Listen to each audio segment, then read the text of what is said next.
Basic Education Minister Mary Metcalfe has, as you know, again postponed that crucial media briefing that was meant for last night around 6 o'clock to clarify the partial reopening of schools. And it's left schools, educators, learners all scrambling for information. Unions and the National School Governing Body Association have all warned of the challenges that will be faced when schools reopen, if that reopening date was today. A new date has now been set for next Monday, apparently to allow for schools to get ready. So what is this fundamental confusion around the reopening of schools, and what's the best way for all of us to proceed? Let's unpack all of these issues now. We're joined via our Skype line by education expert Professor Mary Metcalfe. Prof, thanks very much for your time this morning on the AM report. Plenty of confusion about the best way to proceed with the rest of the academic calendar. In one way, it's understandable. This is all uncharted waters for all of us. But what's your reading of the handling so far?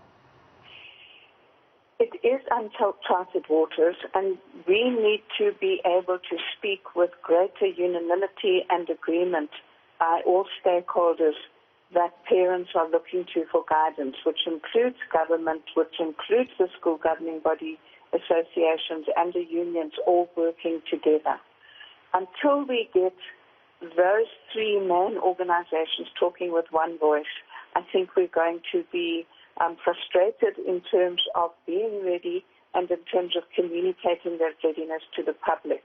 Because readiness is much more complex than the delivery of the material necessities like masks and sanitation and water. It also means putting into place systems within the school for those to be used effectively, which is a huge new burden of management and use of resources in schools. You can have water, but who's going to manage the replenishing of the water, the cleaning of surfaces, the cleaning of hands regularly throughout the day for the next 18 months? Once we've got both the material necessities and we've got schools as institutions functioning to support those safe practices, then we can start thinking about how are we going to timetable to achieve the physical distancing. So it is complex. We need to work with one voice. We need to understand that we've got to work together, but that in the end, it's the schools that will determine their readiness by how effectively they work as a school community, internally and with the community, to make sure that the systems work. Parents need to be led by the minister in terms of when schools will open nationally, but they need to lead locally at their school to make sure that the school is safe. And Professor Metcalfe, I think, what you're touching on there is such an important issue. The lack of detail around the plan for return and the reopening of schools. I think the last time we heard from the Basic Education Minister, Mary Metcalfe, that was perhaps the biggest criticism coming out of that briefing that she held, that virtual briefing that she held. Just the lack of actual detail. As you say, who will be responsible for wiping the surfaces? How often will it be done? How will social distancing be implemented? The masks, etc., etc. So that's been a real sort of sore point. It's been a real lacking point for the minister and for the department. Yes, and I believe we need to go slower in order to make progress with more certainty and dispel the confusion. These are new, huge organizational responsibilities for schools. Principals and teachers across the country, I'm convinced, are willing to do their best, but they need time to put the systems into place confidently and to work effectively with community.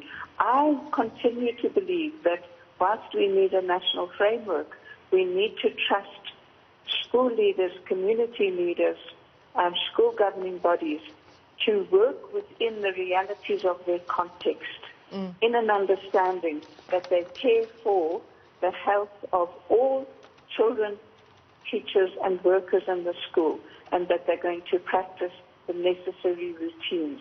Until schools have that confidence, the public's not going to have confidence. Yeah. Let's move carefully and slowly. So carefully and slowly, but do you get a sense there is this need to rush to go back to school? I think we can all agree that the reopening of schools is inevitable. Kids need to go back to the classroom. But does it need to happen right now? Does it even have to happen this year? This is something that I'm willing to debate because I think that my views can be informed by the views of others. My view is that we need to get children safely back to school as soon as possible.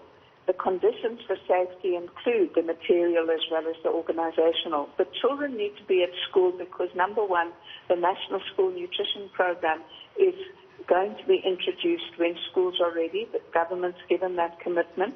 Many children depend on that meal. Secondly, schools are places which provide social structure and organization. They're places where education about the virus can take place. They're places where children need to be able to learn to interact and to practice that interaction safely.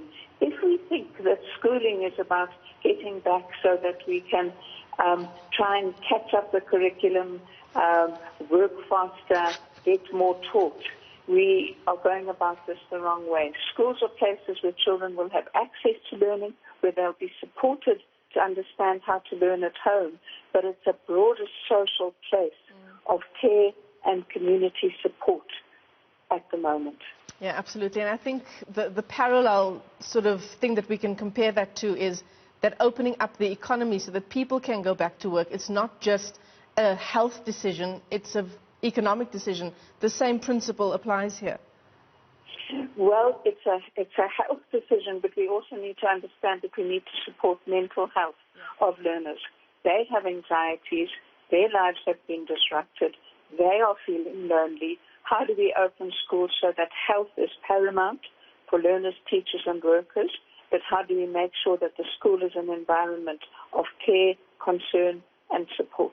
So, Professor Metcalfe, there was one discussion I had with Jonathan Jansen, in fact, not so long ago, on this very issue. And one of the things that he's proposing, in fact, the plan that he's proposing going forward for the academic year is actually let everyone proceed to the next year. Let all the kids go over to their next year of school.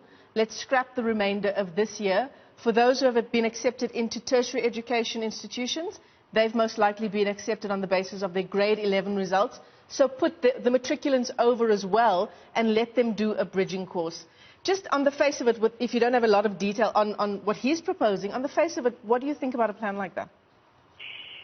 Professor Jonathan Jansen has been arguing this, and when you look at his arguments, I think they're very well considered. One of the problems is that they tend to be reduced into media sound bites for social media.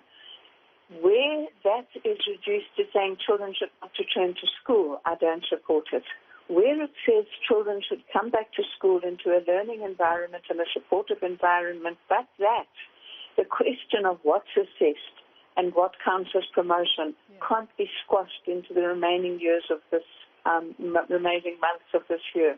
It has to be understood as a longer-term catch-up. So the children that are in grade 5 this year, if they progress into grade 6, it needs to be with an understanding that not everything in grade 5